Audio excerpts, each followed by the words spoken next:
My name is Reverend Christine Burton, and I am representing All Saints Anglican in Weyburn. Today's reading comes from the book of Ecclesiastes, starting with the 6th chapter. There is an evil that I have seen under the sun, and it lies heavy upon humankind. Those to whom God gives wealth, possessions, and honor, so that they lack nothing of all they desire. Yet God does not enable them to enjoy these things, but a stranger enjoys them. This is vanity. It is a grievous ill. A man may beget 100 children and live many years, but however many are the days of his years, if he does not enjoy life's good things, or has no burial, I say that a stillborn child is better off than he. For it comes into vanity and goes into darkness, and in darkness its name is covered.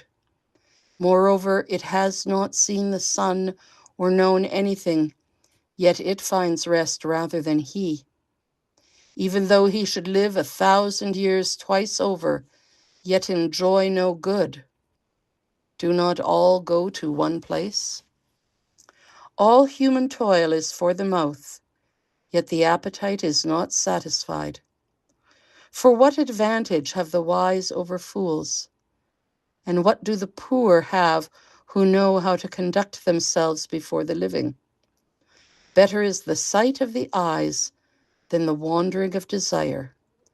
This also is vanity and a chasing after wind. Whatever has come to be has already been named, and it is not known what human beings are, and that they are not able to dispute with those who are stronger. The more words, the more vanity. So how is one the better? For who knows what is good for mortals while they live the few days of their own vain life, which they pass like a shadow? For who can tell them what will be after them under the sun?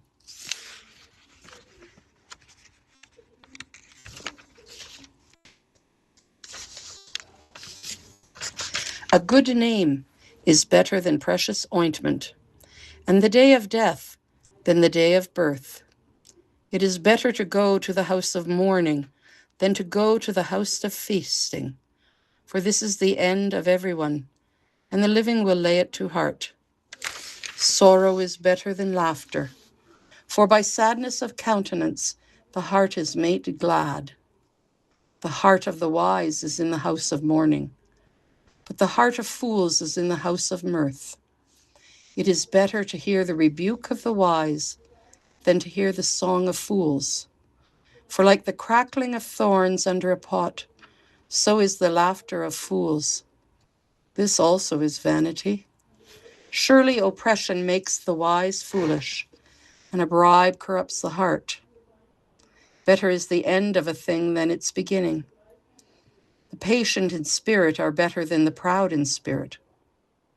Do not be quick to anger, for anger lodges in the bosom of fools. Do not say, why were the former days better than these? For it is not from wisdom that you ask this. Wisdom is as good as an inheritance, an advantage to those who see the sun. For the protection of wisdom is like the protection of money, and the advantage of knowledge is that wisdom gives life to the one who possesses it. Consider the work of God, who can make straight what he has made crooked. In the day of prosperity be joyful, and in the day of adversity consider, God has made the one as well as the other, so that mortals may not find out anything that will come after them. In my vain life I have seen everything. There are righteous people who perish in their righteousness, and there are wicked people who prolong their life in their evil doing. Do not be too righteous, and do not act too wise. Why should you destroy yourself? Do not be too wicked, and do not be a fool. Why should you die before your time? It is good that you should take hold of the one without letting go of the other, for the one who fears God shall succeed with both. Wisdom gives strength to the wise, more than 10 rulers that are in a city. Surely there is no one on earth so righteous as to do good without ever sinning. Do not give heed to everything that people say, or you may hear your servant cursing you. Your heart knows that many times you have yourself cursed others. All this I have tested by wisdom. I said, I will be wise, but it was far from me. That which is far off, and deep, very deep. Who can find it out? I turned my mind to know and to search out, and to seek wisdom and the sum of things, and to know that wickedness is folly, and that foolishness is madness. I found more bitter than death the woman who is a trap, whose heart is snares and nets, whose hands are fetters. One who pleases God escapes her, but the sinner is taken by her. See, this is what I found, says the teacher, adding one thing to another to find the sum, which my mind has sought repeatedly, but I have not found. One man among 1,000 I found, but a woman among all these I have not found. See, this alone I found, that God made human beings straightforward, for they have devised many schemes. Who is like the wise man, and who knows the interpretation of a thing? Wisdom makes one's face shine, and the hardness of one's countenance is changed. Keep the king's command because of your sacred oath. Do not be terrified. Go from his presence. Do not delay when the matter is unpleasant, for he does whatever he pleases. For the word of the king is powerful, and who can say to him, "What are you doing?" Whoever obeys a command will meet no harm, and the wise mind will know the time and way. For every matter has its time and way, although the troubles of mortals lie heavy upon them. Indeed, they do not know what is to be, for who can tell them how it will be? No one has power over the wind to restrain the wind, or power over the day of death. There is no discharge from the battle, nor does wickedness deliver those who practice it. All this I observed, applying my mind to all that is done under the sun, while one person exercises authority over another to the other's hurt. Then I saw the wicked buried. They used to go in and out of the holy place, and were praised in the city where they had done such things. This also is vanity, because sentence against an evil deed is not executed speedily. The human heart is fully set to do evil. Though sinners do evil 100 times and prolong their lives, yet I know that it will be well with those who fear God, because they stand in fear before him. But it will not be well with the wicked. Neither will they prolong their days like a shadow, because they do not stand in fear before God. There is a vanity that takes place on earth, that there are righteous people who are treated according to the conduct of the wicked, and there are wicked people who are treated according to the conduct of the righteous. I said that this is also vanity. So I commend enjoyment, for there is nothing better for people under the sun than to eat and drink and enjoy themselves, for this will go with them in their toil through the days of life that God gives them under the sun.